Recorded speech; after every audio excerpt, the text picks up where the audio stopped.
When are the? Oh, okay, good. When are the classes? Well, Rabbi, when are the classes? No, Not if me. you want- I'm not in charge of those classes. No, look, if you want to, if you want to are- give an adult bat mitzvah, when are the classes Usually- open? Ask Rabbi Morgan. Usually, hold on, I'll answer that question. Usually Canterdorf and Rabbi Morgan do that every other year. So they won't be doing it this coming year. They'll be doing it the following year. And the class is on Sunday mornings, just like this class. Rabbi Morgan does probably a third of the sessions that are sort of more of, educational type of stuff. And then Canterdorf does every week, and it's practicing the prayers and that sort of thing. And then she does some offline with folks as well. But they're running it every other year. I'll be ancient. No, you'll be perfect for it. You'll be perfect. You can work on it. You can work on it. Yeah, I have a whole year to work on it. Okay. And I'm not sure, but I think maybe it should be a 2-year program. I And agree. if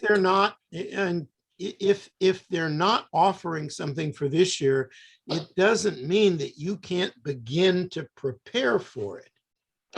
Oh, that's true. Because Canterdorf will be teaching this coming year. She'll be teaching prayer book Hebrew. So that's a great, I can't think of a word.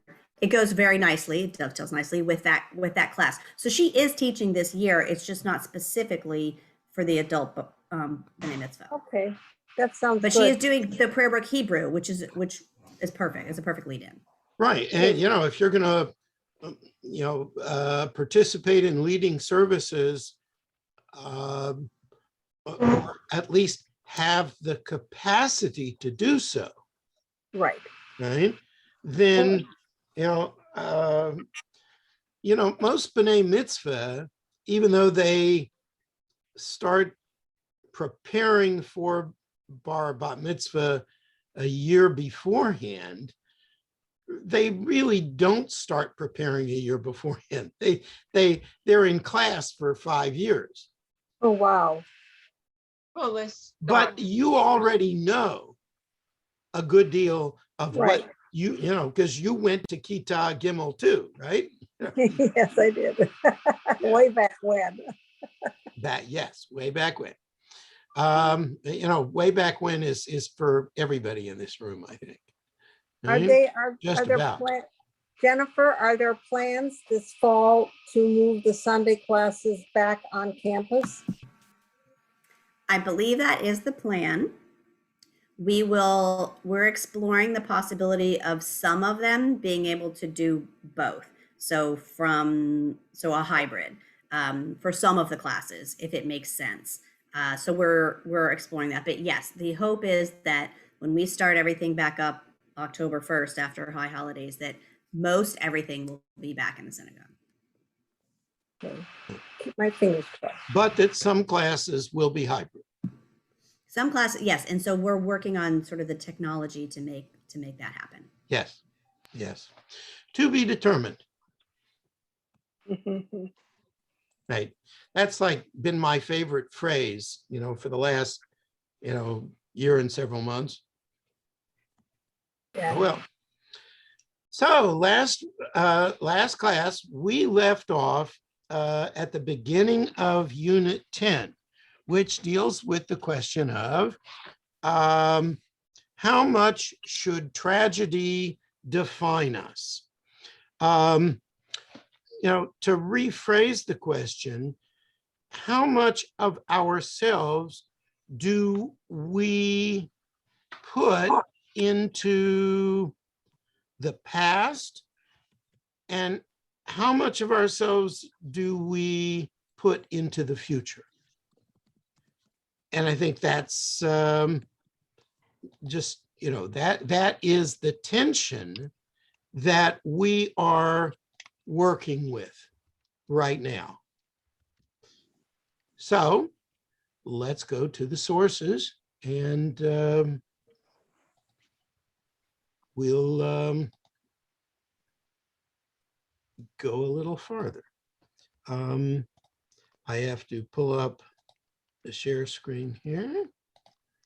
And this text, this is where we left off last time. This text is from the Machzor in our synagogue and in probably now the majority of conservative synagogues.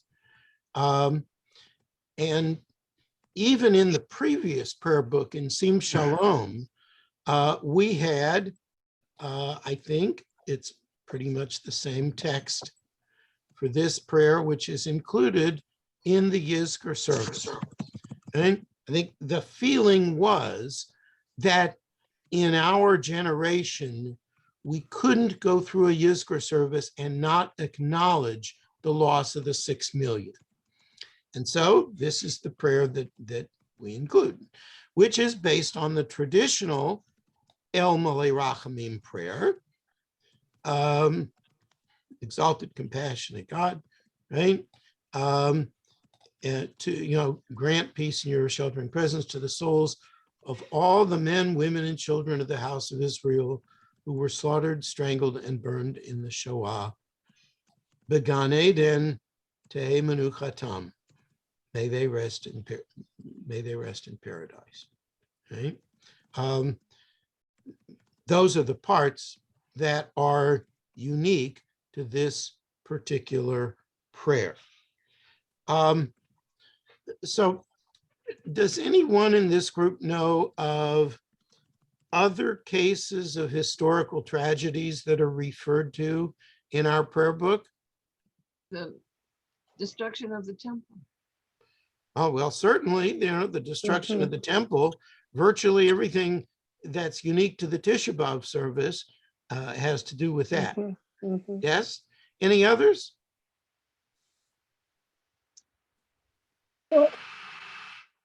Jerry's got the pen. Yeah, Jerry?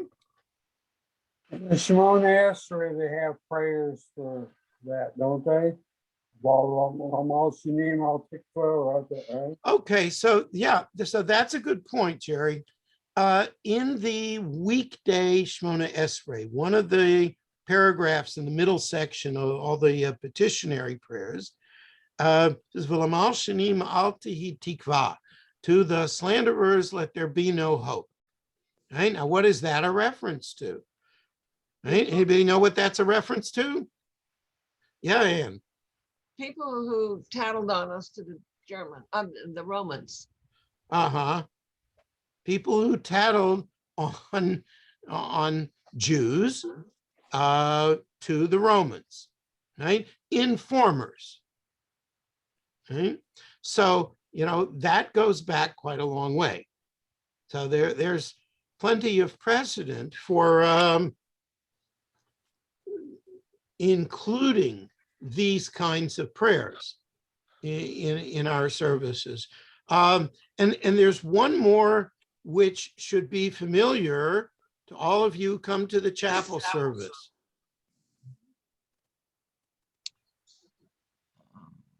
Right? The prayer of Harachamim. Okay? Right. Which is included right before the Ashrei, before the Musaf service. Okay? Av Harachamim is a prayer that was composed after the Crusades. And it's a prayer for, let's say, comfort for all the people who were, whose families were killed during the Crusades.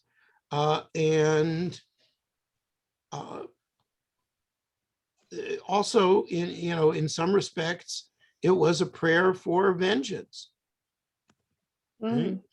Now, the prayer that you see in the prayer book, the vengeance part has been taken out, or let's say it's been softened a little bit.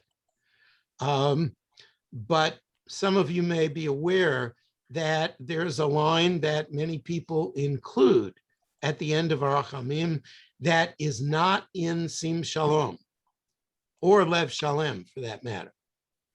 Right? And if you want details about that, I can give you that another time. Right? So again, there are many prayers that were added because of specific historical events for the Jewish people. Rabbi, Yes, Marcia. is there anything for the expulsion of the Jews from Spain in 1492? I mean, that was a major event. Yes, it was not, however, a major event for most Ashkenazim. And so we don't see prayers about that included in our prayer book. Is it in theirs? If you look at Sephardi prayer books, you will find things that have been changed because of that. And certainly the turn to Kabbalistic thinking and Kabbalistic prayers had a sharp increase as a result of the expulsion. Okay. I don't want to say that, this is the only reason why people got involved in Kabbalah or got involved in mysticism, but there is some truth to the idea that, people turn to mystical solutions when things are really, really bad. Right. Right? So you'll see some reflections of that in the Kabbalistic additions to the Sephardi prayer book. Thank you. Okay? And also, there is a third nusach. It's used by very few congregations, but it does exist. And it's called Nusach Luria. Luria being the great Kabbalist of the 16th century in Tzfat. Right? And so, that's definitely a prayer book that took a different turn. Right? Other questions or comments before we go on? Okay, so let's go to the next text. And this is from the Anne Frank diary. All right. Now, what's the point of including this? Right.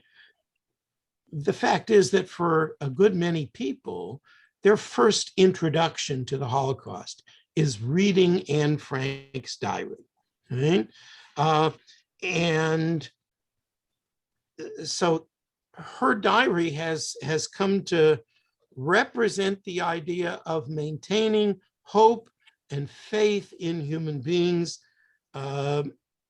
beyond whatever was likely to happen to her.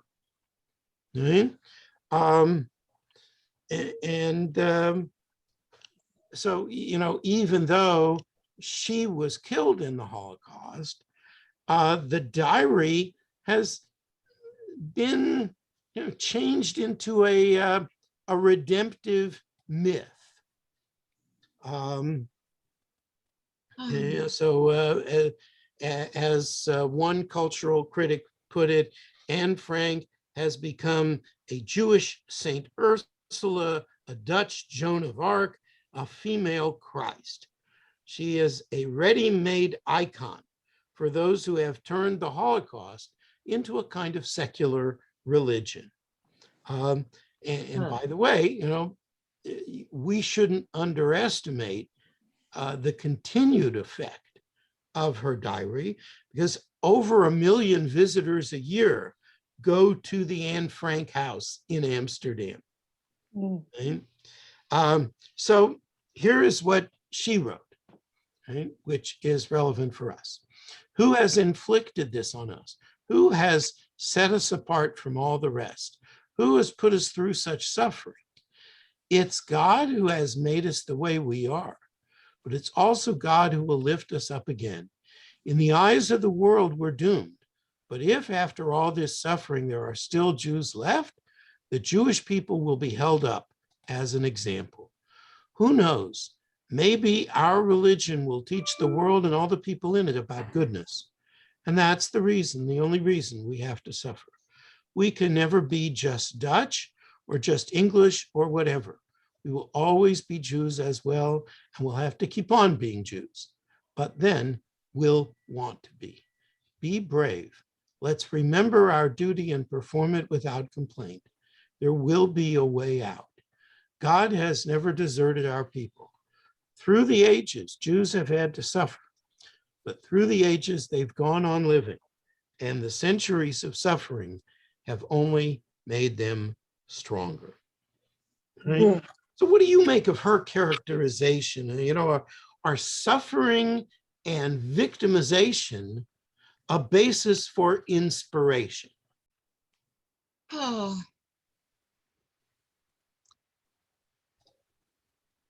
Anyone have a thought on this?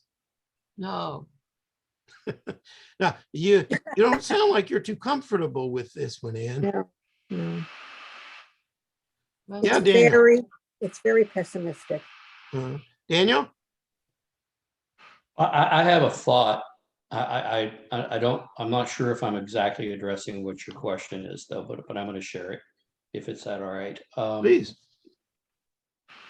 It strikes me, and maybe this is partly too with personal aging, but globally and in the United States in particular, over the last some period of years, we've begun to look at some of our national origin stories from what I consider to be a more honest and mature point of view.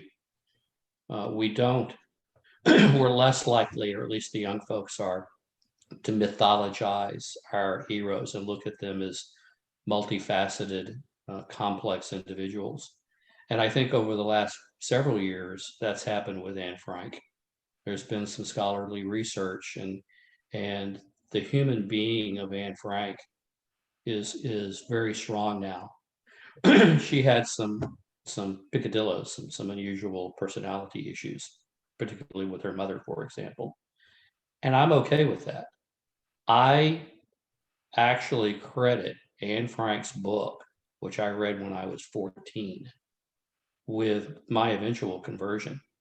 So she's a very important person to me, but I no longer need to look at her as some of the descriptions that you were talking about, a Jewish Mother Teresa.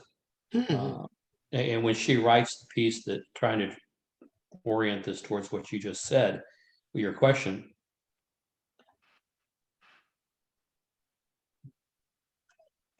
I so hesitate to say that there's a hint there. There's just a hint of idealization that I don't know, that doesn't make me completely comfortable. I tend to look at some of this from a more, Let me put it this way, Daniel, that if she hadn't died, she probably wouldn't be idealized. That's correct. Yeah. Karish. Yeah, I also get an overwhelming, a martyrdom sort of in this. Yes, you know, this is my fate so that I can assure the further existence by strengthening the Jewish people. So I'm somewhat uncomfortable with that perspective. It also seems unbelievably well worded for a very young girl. Maybe she was far more educated than I was at her age. But just somewhat of the you know, we as Jews have this tendency to get so wrapped up in the martyrdom of our people. And so maybe that's part of what I find uncomfortable about it. So Carolyn, some of the stuff that I've read where people have analyzed the book and the writing, there may have been some editing of the original text. Yeah, this strikes me. It does not strike me as a 14-year-old girl. Bingo. I would also say that Mother Teresa has fallen down a few rungs in the last few days from what I've read in the paper, but hey. All right, well, we don't need to go into that. Right. But you're right. Yes, Chris. Yes, Rabbi, suffering tests our faith, but we always look forward to the future, the hope of the future being better. You had mentioned suffering. Okay, it's difficult to craft a theology out of that. Right? So, to what, so granted that Anne Frank's point is, looking forward beyond the suffering, but to what extent does the suffering dominate the way, let's say, American Jews or Israeli Jews, how much we think about our Judaism, and how does it affect that? How does the Holocaust change our, and how does it affect our understanding of, Judaism going forward? Yes, Anne. The Orthodox have repeatedly told me that we mustn't ask why Hashem allowed the Holocaust, because no matter what kind of a good answer we come up with, it will seem to justify it, and we mustn't seem to justify it. It is horrible. And so finding excuses like that, some good purpose for it, no. Yeah. But I mean, this is probably one reason why I'm not Orthodox. I subscribe to the idea that every question is legitimate, right? And some questions may be, without a satisfying answer. That's the Right? same thing. What? That's the same thing. They mean there is no satisfying answer, and there shouldn't be a satisfying answer. We shouldn't be satisfied with any answer. Yeah. Yes, Ronnie. I think the Holocaust is probably one of the few examples in Judaism where most Jews will agree. What? They will agree that it was a horrific event, and it brings it, and it binds us together because we've all experienced this horrible event in our lives, or our parents or our grandparents, and we know someone. It's a unifying factor, which I don't think other religions have something that everyone can agree upon. Okay, so Ronnie, I think one of the questions that we're going to be confronting as we go forward the rest of this hour is how much is that going to last? Right? Somebody mentioned the Spanish expulsion of 1492 and the effect on Jews who were the generations that followed. So I would say that, there was a strong effect for 3, 4, maybe a couple of more generations in some places. Right? How true is that going to be for Jews going forward after the Holocaust? Yes, we still have survivors who are alive, right? And for another generation or so, we will have people who are saying Kaddish for survivors. But you're not, we'll come back to that a little bit later. Yes, Marcia. Well, I'm a docent at the Holocaust Museum.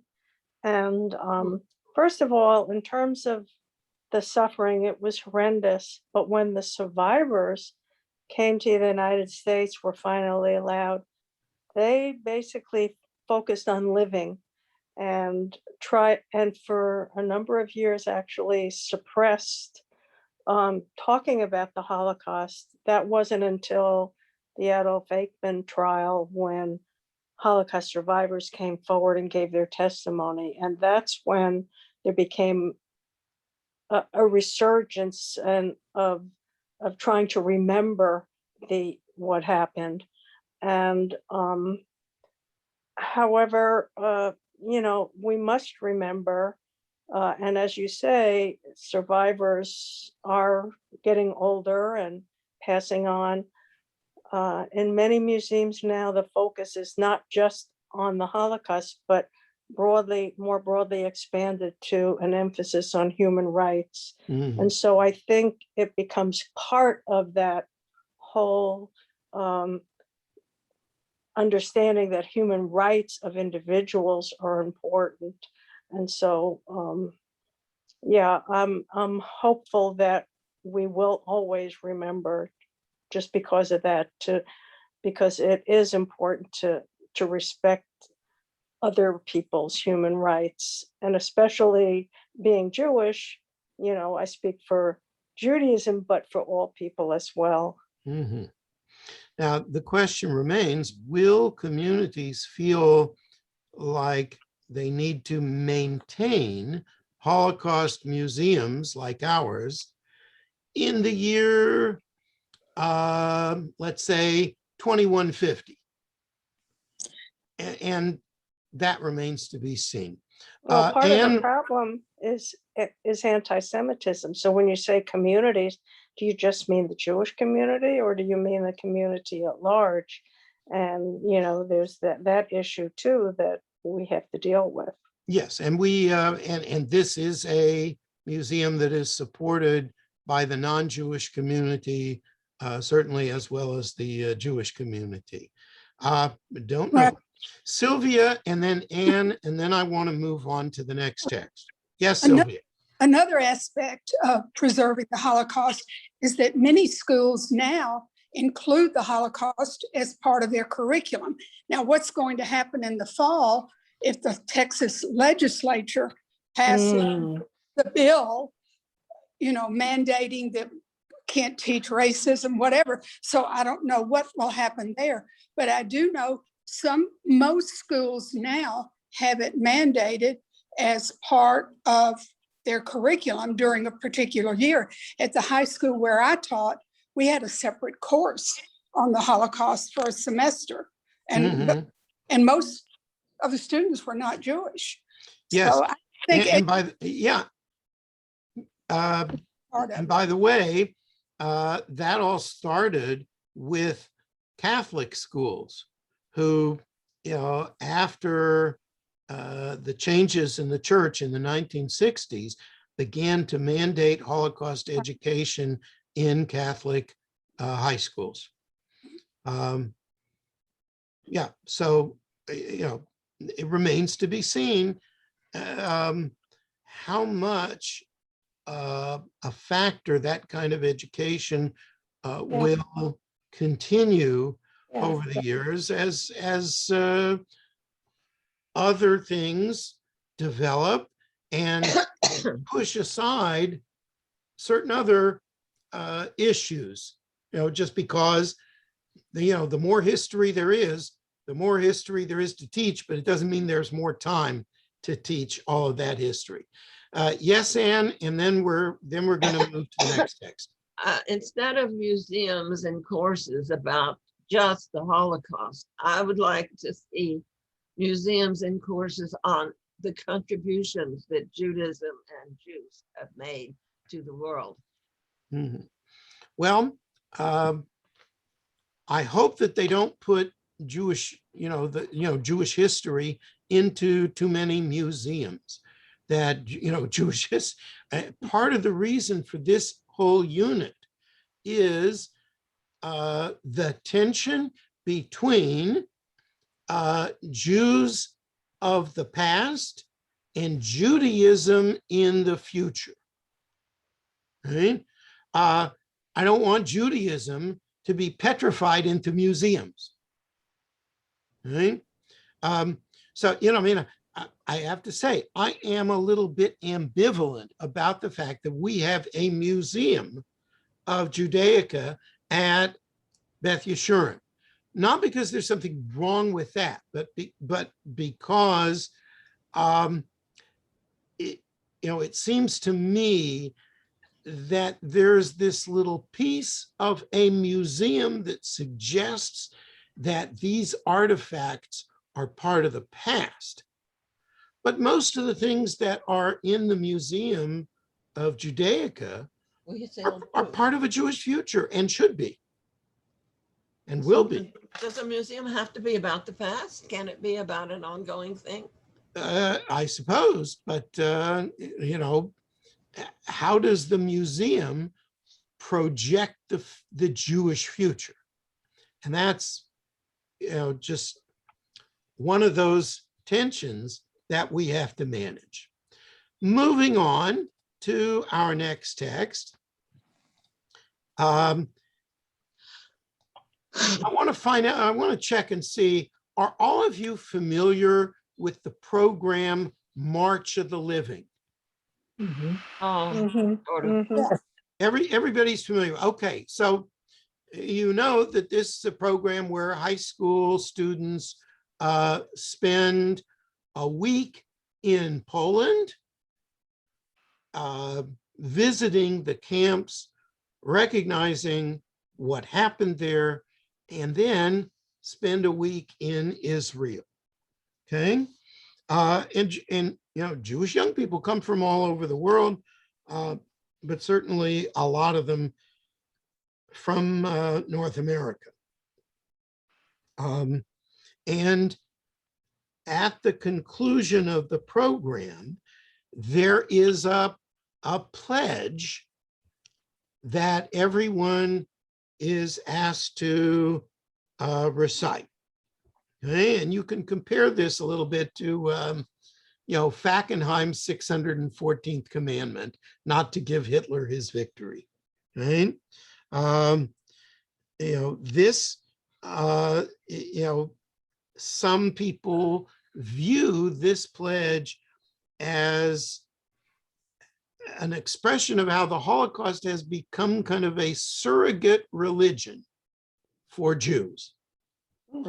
So here is what participants say. We pledge to keep alive and honor the legacy of the multitudes of our people who perished in the Holocaust. We pledge to fight anti-Semitism, anti-Zionism, Holocaust denial, and all other forms of hatred directed towards the Jewish people in Israel. We pledge to fight every form of discrimination manifested against any religion, nationality, or ethnic group. We pledge to actively participate in the strengthening of Jewish life in the diaspora in Israel. We pledge to increase our knowledge of our Jewish heritage and to pass on a love of Jewish life and learning to the next generation. We pledge to give tzedakah, to assist in helping the needy wherever they may live in the world. We pledge to involve ourselves in tikkun olam, to build a better world for all members of the human family. After the Shoah, the promise of never again was proclaimed. We pledge to create a world where never again will become a reality for the Jewish people and indeed for all people. This is our solemn pledge to the Jewish people, to those who came before us, to those of our generation, and to those who will follow in future generations. Okay. Oh, I think it's wonderful. okay. Comments on this? I think it's wonderful. Good. One question it- that, yeah, Ronnie, go ahead. I think it not only deals with the Holocaust, but the what is happening in today's world with racism and singling out groups for no other reason that they are not like you. And I think that's the bigger challenge. And I think that is something that the Holocaust Museum is currently trying to build upon, that, not just do Holocaust education, but teaching young people not to accept intolerance. Yes. Other comments? Interesting. One question that kind of caught my attention. It says we pledge. It could have said I pledge. Right? So why do you think they put it as they did. We pledge. Strength in numbers. Okay, Maybe it didn't occur to them to make it more personal. possible.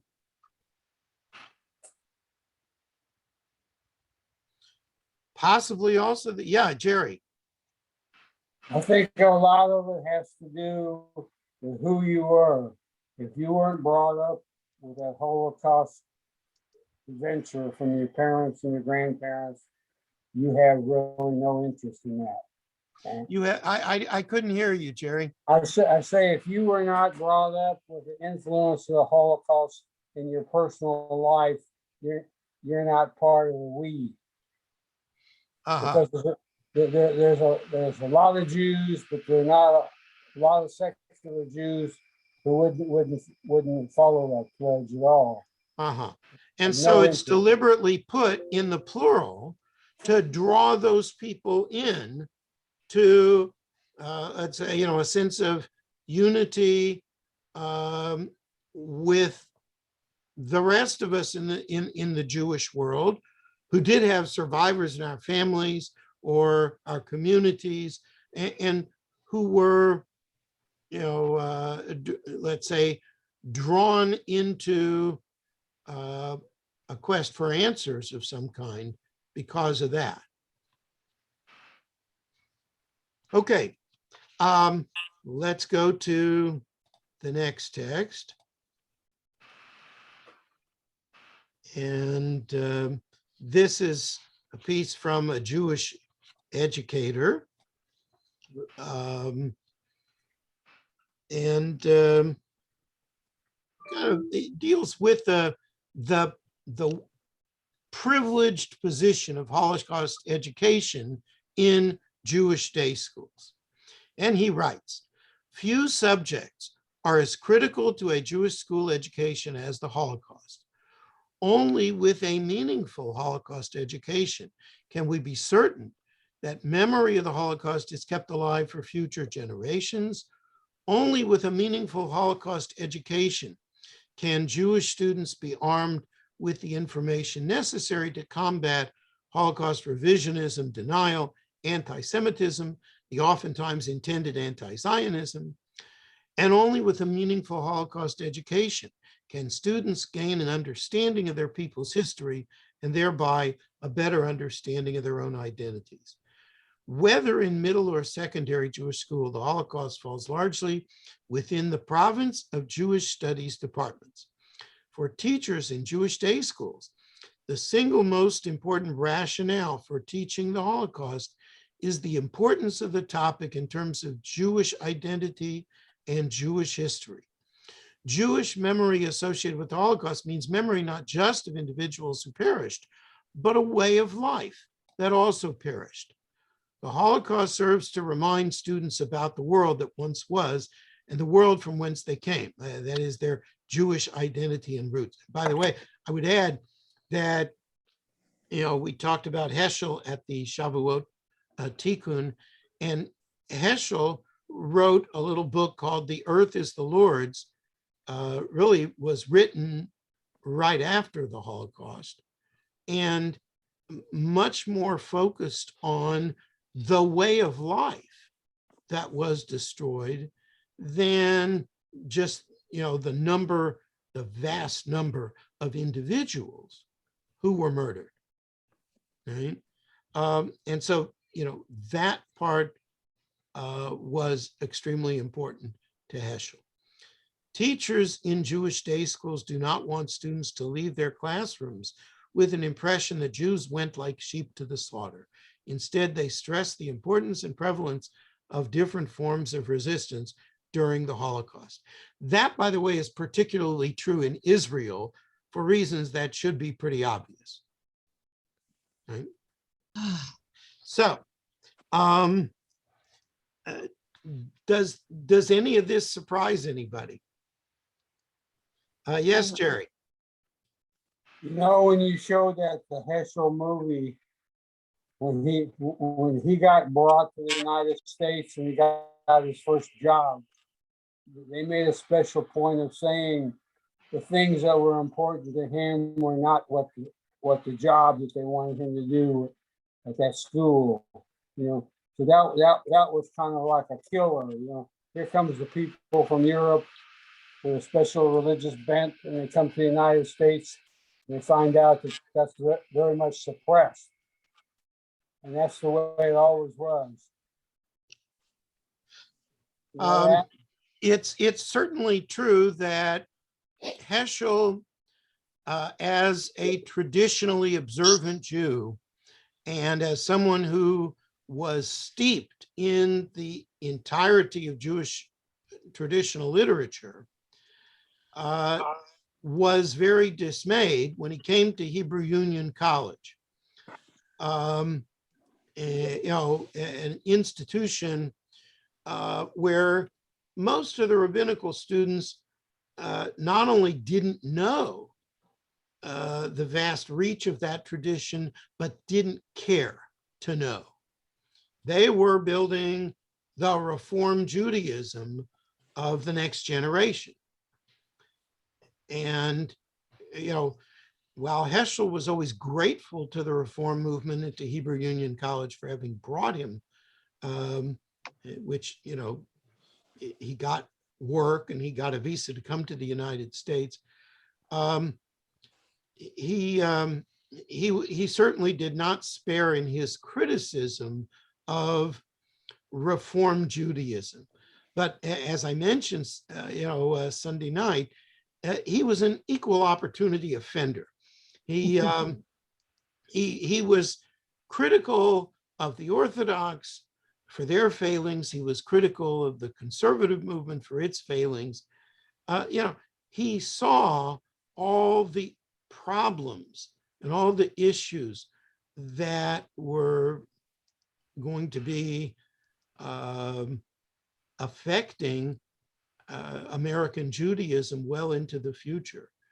And we are reaping the results of those with, you know, the results we have in the kind of Jewish community we have right now. Yes, Daniel. So what's shocking to me, not shocking, what's a little bit surprising to me is in particular that next to the last paragraph. Something that I think is commonly thought about by Jews is that part of the raison d'etre for the state of Israel is the crime of the Holocaust against us. And I have a lot of sympathy for that argument. Having said that, having had many one-on-one conversations with Palestinians, they don't deny the Holocaust. They don't put them in that category, but they see it as irrelevant to their experience. They see the Holocaust as a European crime and for they are having to pay.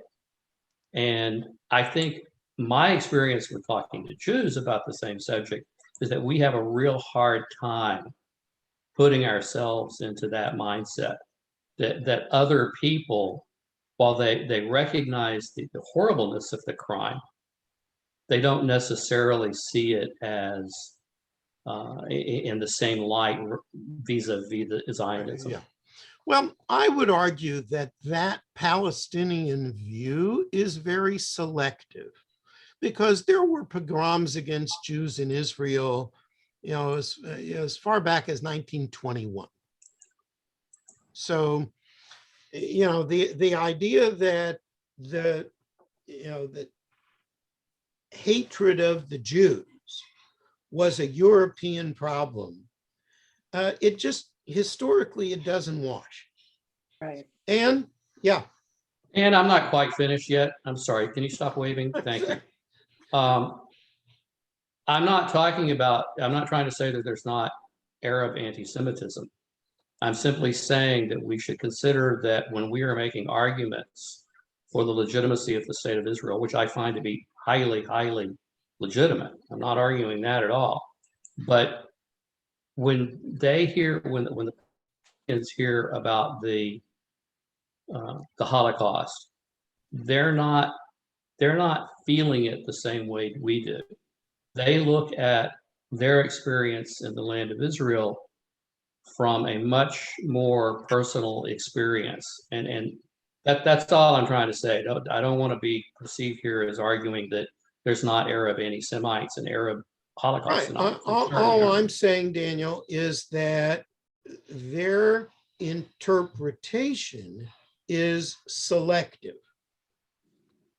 Right? That's all. Yes, Ann. The Mufti of Jerusalem heard that that the Jews elsewhere were trying to buy the lives of I don't know how many Jewish children, and asked Hitler not to accept it. And so he didn't accept it in order to please him. So there were Arab leaders who did participate in the Holocaust by asking more to be killed than would have been. Yeah, and that's part of, it's not a big part of what I was saying. It is a part. But I would go farther and say it's not just the Mufti of Jerusalem. It's that Jew hatred was stoked by a great many Arab leaders in pre-state years. Yes, there were massacres. Yeah. Let's go to the next text. But he's right in saying that anti-Semitism isn't the Holocaust.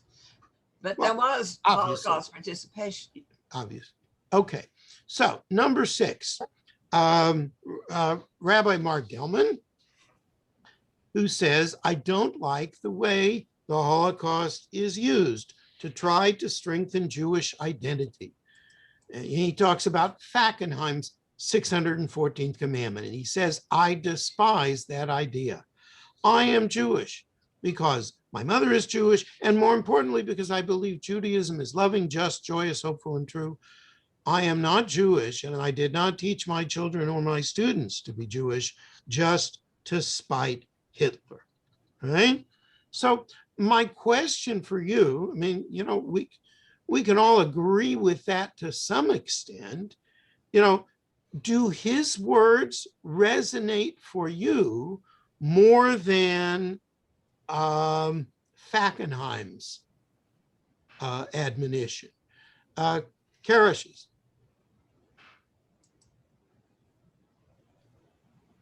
Karashes, unmute.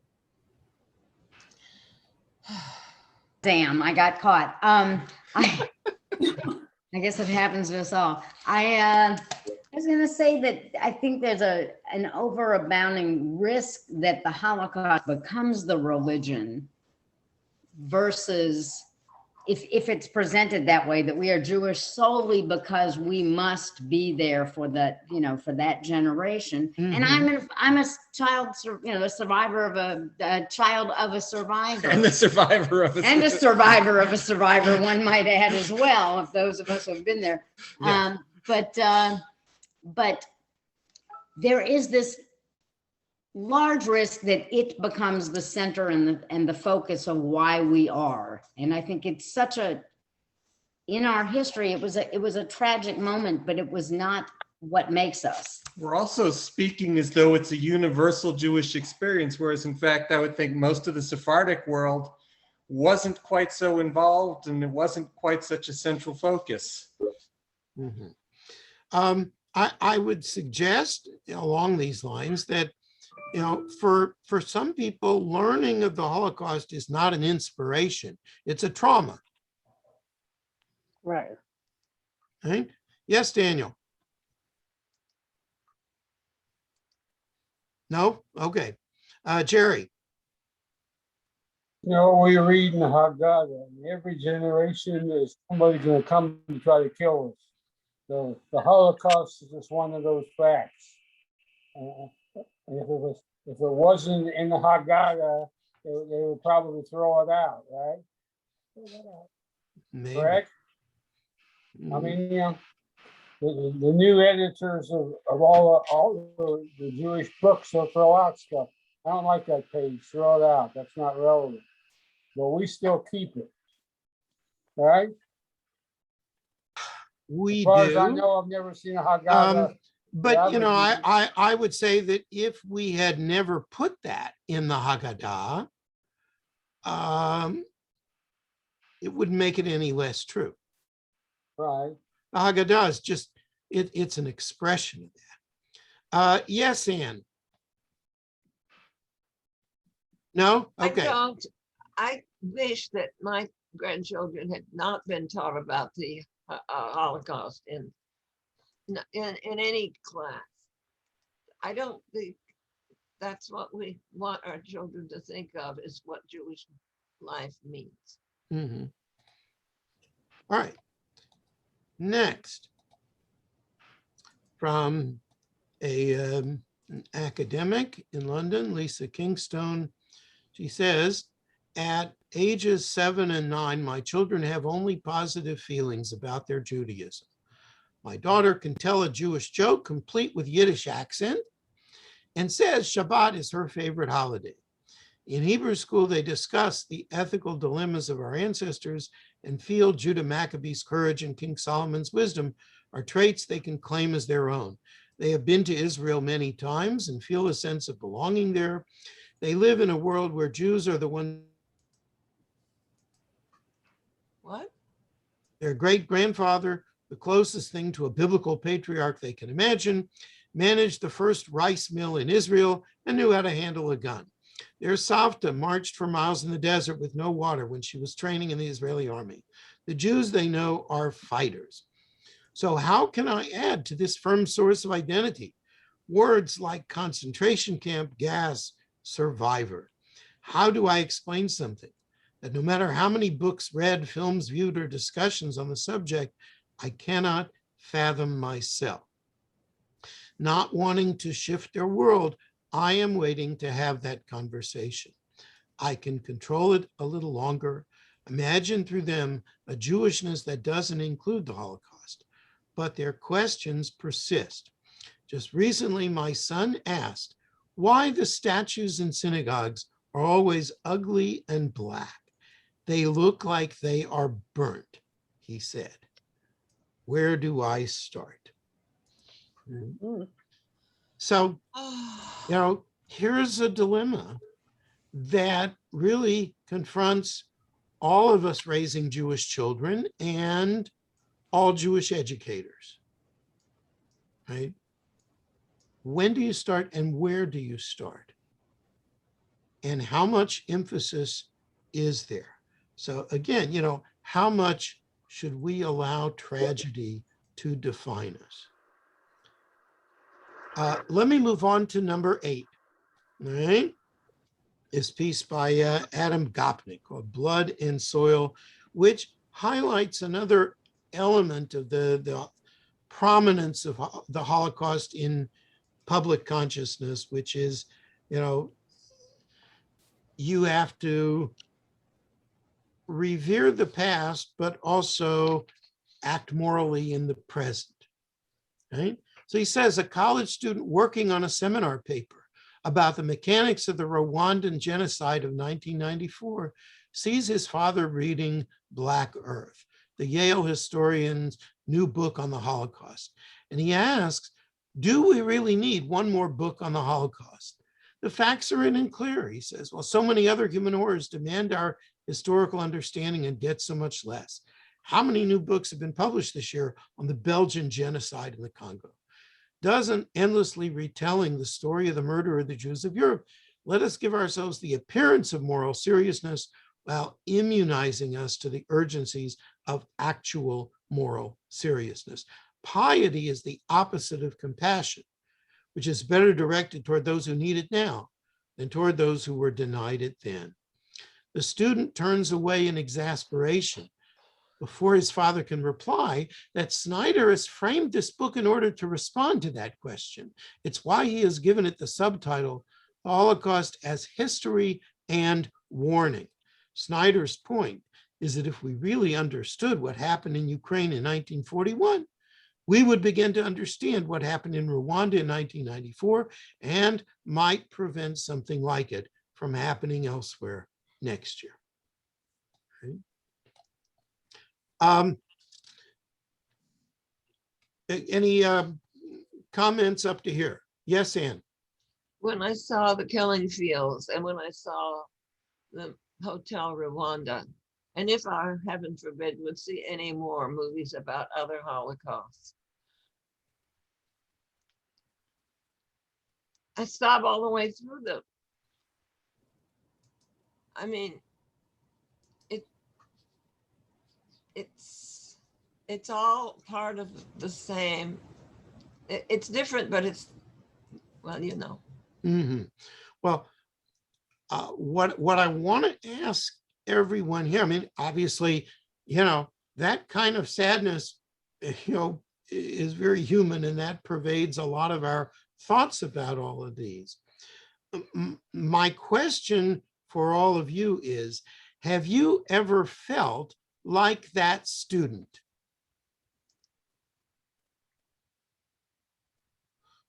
So I saw a couple of people shake their heads no, and I saw a couple of people say yes. Anybody want to elaborate on that?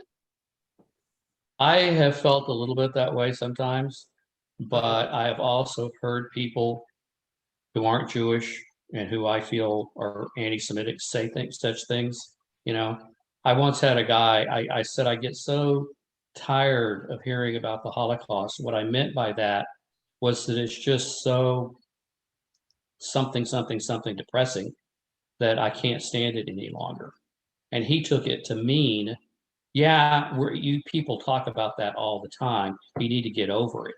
And it just sent my blood pressure out the roof. Yeah. The idea that somebody is telling me how that you know, I have felt the way he does, and I can confess that to this group. But if somebody else were to say it to me, I probably would not take it well. Yeah, it's like you want to smack them. More than that. Yeah. Yeah. I think that sums it up very well. It's a depressing subject. It's very, Yes. very, Yes. very sad. And so, you know, so how do we manage that?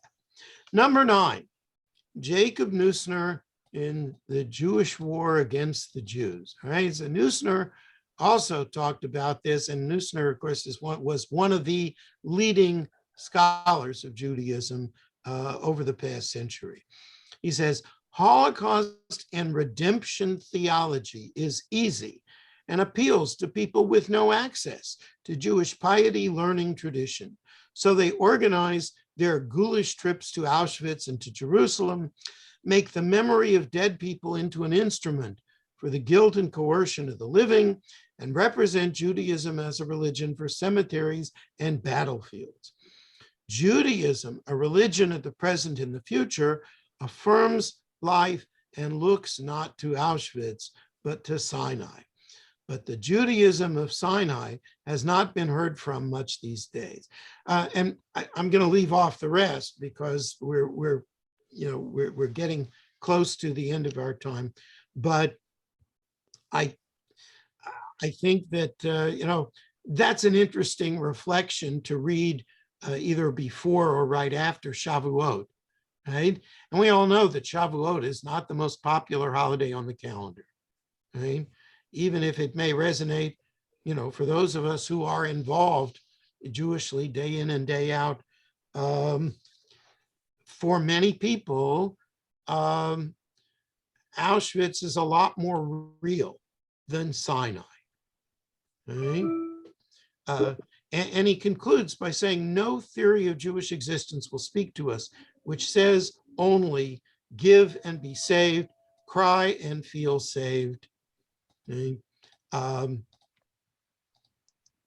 make a trip to Israel and be forever saved. I want people to go to Israel because I think Israel is part of a Jewish education, not because it's somehow redemptive after the Holocaust.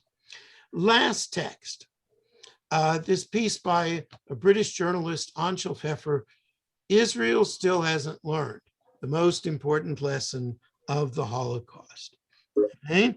So again, about the centrality of the Holocaust in Jewish life.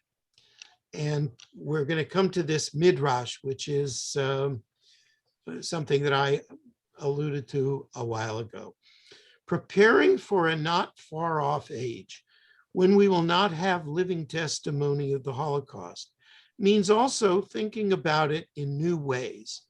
For those of us descended from survivors, and for Israelis and Jews who feel the Holocaust is somehow ours, it inevitably means part of our personal and national connection to it will be lost in the universalization of the Holocaust as a historical symbol of dehumanization. The Midrash says, Gezerah al hamet sheyishtakach mehalev. The dead must eventually be forgotten from the heart. As grandchildren and great-grandchildren, not first-degree relatives, we are not allowed to say Kaddish over them. Soon there will be no survivors and no one left to say Kaddish for the victims. And as we lose living witnesses, we will also have to let go of the you can't compare rule. Not because there is a crime in history comparable to Nazi Germany's attempt to industrially exterminate the Jews. There isn't, and hopefully never will be. But for history to be of any use beyond personal recollections, then comparisons must be drawn. There are those who want to cling to the unique experience of the Jewish people as a persecuted minority over 2,000 years and see that as the sole reason for the Holocaust. For them, the sole lesson of the Shoah is that Jews must be strong and independent and build Israel as a secure haven for another storm. And that's not a bad lesson to learn, but it can't be the only one. Okay? So again, here we are with the tension of what defines us as Jews.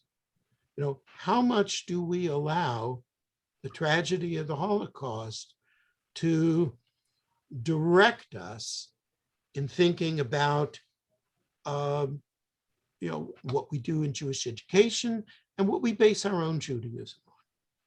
So I leave that for you to reflect upon as we come to the final unit of our class, which we're going to deal with in our next session. Are there people who are planning to be away next week, Memorial Day weekend?